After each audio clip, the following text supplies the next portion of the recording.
अच्छा सर, मेरा नाम फरहान अहमद है। गुजरात तो साडा तलक है।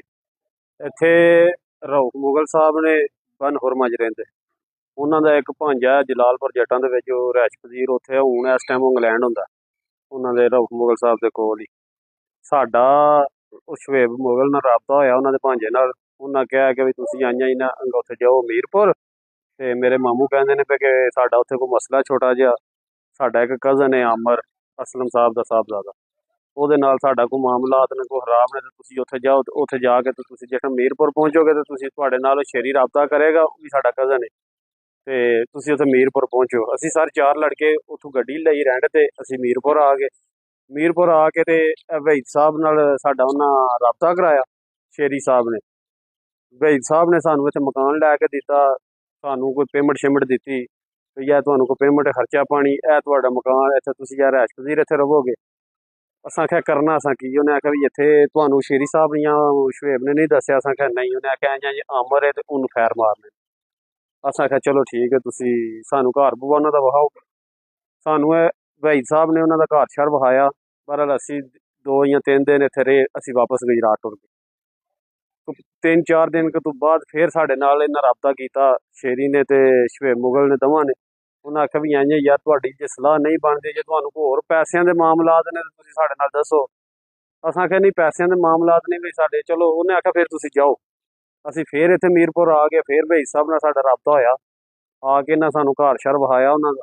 असीं उन्हां दे घर गए, उत्थे असां फैर 7-8 कीते ते करके जिस टाइम असीं उत्थों निकले आ, साडे नाल फिर राबते च रहे ने। साडे नूं इन्हां पैसे भी सेंड कीते ने रुपया, सारे इन्हां ने सानू तकरीबन 1.5 लाख रुपया दिता। बाई हैंड इनसे हमने 25,000 रुपया लिया जी। बाकी पैसे उन्होंने बाहर से हमें अकाउंट में ट्रांसफर किए। एक हमें उन्होंने 90,000 एक भेजा, 30,000 रुपया एक भेजा, 25,000 रुपया हमें उन्होंने खर्चा पानी इधर दिया।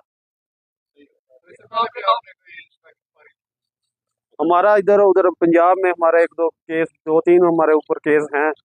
एक कत्ल का भी है, 324 का भी है, एक 506 का भी है हमारे। और हमारा उनसे सब जब रब्ता हुआ, उन्होंने बोला कि फैर फूर लगा नहीं है उसको किसी को भी, तो हम पैसे नहीं देंगे। तो ऐसे ऐसे उन्होंने भी हमारे साथ ज्यादती की है, तो पैसे भी नहीं दिए पूरे। 1,50,000 रुपया उन्होंने टोटल हमें दिया।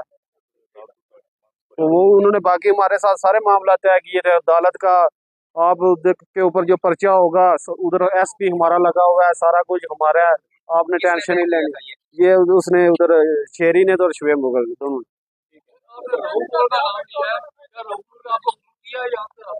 नहीं, हमें हमारे साथ उस उधर शुएब का ही राब्ता था ना। वो बोलता था कि हमारे मामू का ऐसे उधर मसला,